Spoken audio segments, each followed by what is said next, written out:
Iran ആക്രമണത്തെ തുടർന്ന് നിർത്തിവെച്ച വിമാന സർവീസുകൾ ഭാഗികമായി പുനരാരംഭിക്കുന്നു. ദുബായ്, അബുദാബി വിമാനത്താവളങ്ങളിൽ നിന്ന് പരിമിതമായ സർവീസുകൾ ആരംഭിച്ചു.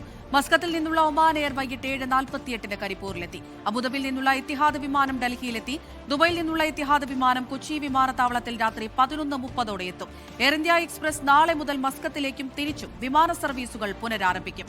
PR അരവിന്ദ് വിവരങ്ങൾ നൽകാനായി ഡൽഹിയിൽ നിന്ന് ചേരുന്നുണ്ട്.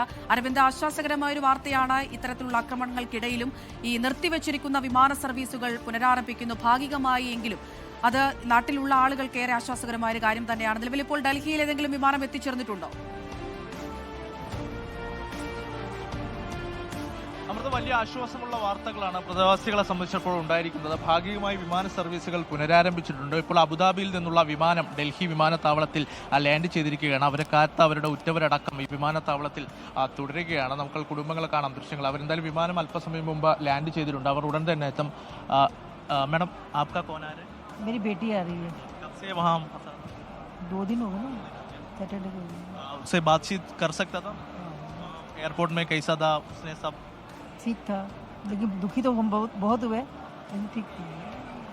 വലിയ ആശ്വാസമുണ്ടെന്നതാണ് അവർ പറയുന്നത്. കാരണം കഴിഞ്ഞ 2 ദിവസമായി പശ്ചിമേഷ്യൻ രാജ്യങ്ങളിലുണ്ടായ സംഘർഷങ്ങളെ തുടർന്ന് വിമാന സർവീസുകൾ പൂർണ്ണമായും തടസ്സപ്പെടുന്ന ഒരു സാഹചര്യമായിരുന്നു ഉണ്ടായിരുന്നത്. 2 ദിവസമായി യാതൊരുവിധ സർവീസുകളും നടന്നിരുന്നില്ല. എന്തായാലും ആശ്വാസം നൽകിക്കൊണ്ട് ഭാഗികമായി വിമാന സർവീസുകൾ പുനരാരംഭിച്ചിട്ടുണ്ട്. എന്തായാലും ഡൽഹി വിമാനത്താവളത്തേക്ക് ഇപ്പോൾ പ്രവാസികൾ ആ വിമാനത്തിലെത്തിയവർ ഇപ്പോൾ പുറത്തു വരുമെന്നതാണ് നമുക്ക് മനസ്സിലാകുന്നത്. ഇതുകൂടാതെ തന്നെ നിരവധി വിമാന സർവീസുകൾ രാജ്യത്തിന്റെ വിവിധ ഭാഗങ്ങളിലേക്ക് നടത്തുന്നുണ്ട്. എത്തിഹാദിന്റെ വിമാനങ്ങൾ കൊച്ചിയിലേക്കടക്കം സർവീസ് നടത്തുന്നുണ്ട്. ഇതുകൂടാതെ തന്നെ എയർ ഇന്ത്യ എക്സ്പ്രസും കഴിഞ്ഞ ദിവസം ഭാഗികമായി വരുമെന്നതാണ് നമുക്ക്. आपका कौन आ रहा है अबुधाबी से? बेटा बहू। कब से वहाँ 22 तारीख से थे।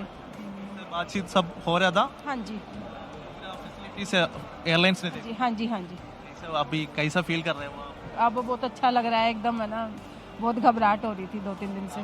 दिल्ली से और എന്തായാലും 2 ദിവസം വളരെയധികം ഭയപ്പെടുന്ന സാഹചര്യമായിരുന്നു ഉണ്ടായിരുന്നത് എന്നതാണ് കുടുംബക്കാരും അതുപോലെ തന്നെ ബന്ധുക്കളടക്കം വ്യക്തമാക്കുന്നത്. എന്തായാലും ആ ഭയത്തിന് അല്ലെങ്കിൽ അതിന് അവസാനമായിരിക്കുന്നു. അവരുടെ കുടുംബാംഗങ്ങൾ തിരിച്ച് ഡൽഹി വിമാനത്താവളത്തിലേക്ക് എത്തുകയാണ്. വിമാനം ലാൻഡ് ചെയ്തിട്ടുണ്ട്. അല്പസമയത്തിനകം തന്നെ അവർ പുറത്തിറങ്ങും. എത്തിഹാദിന്റെ 4 സർവീസുകൾ ഇന്ന് രാജ്യത്തിന്റെ വിവിധ ഭാഗങ്ങളിലേക്കുണ്ട്. കൊച്ചിയിലേക്കും എത്തുന്നുണ്ട്. അതോടൊപ്പം തന്നെ വിവിധ മറ്റ് സർവീസുകളും ഉണ്ട് എന്നതാണ് നമുക്ക് മനസ്സിലാകുന്നത്. ഇതോടൊപ്പം തന്നെ എയർ ഇന്ത്യ എക്സ്പ്രസ് നാളെ ഇത്തരത്തിൽ വിമാന സർവീസ് നടത്താൻ പോവുകയാണ്. ഗൾഫ് രാജ്യങ്ങളിൽ നിന്ന് പുറപ്പെടുന്ന ആദ്യ വിമാന കമ്പനിയായി എയർ ഇന്ത്യ എക്സ്പ്രസ് സർവീസ് നടത്തുന്നു. നാളെ തിരുച്ചിറപ്പള്ളിയിലേക്ക് സർവീസ് നടത്തുമെന്നതാണ് ഇപ്പോൾ വ്യക്തമാക്കിയിരിക്കുന്നത്. എന്തായാലും सॉरी, हाँ जी, हाँ जी। कौन है? गेस्ट है। हाँ जी, कब आ रहा था टाइम? तो बस अराइव हो गई है फ्लाइट, बस आने वाले होंगे।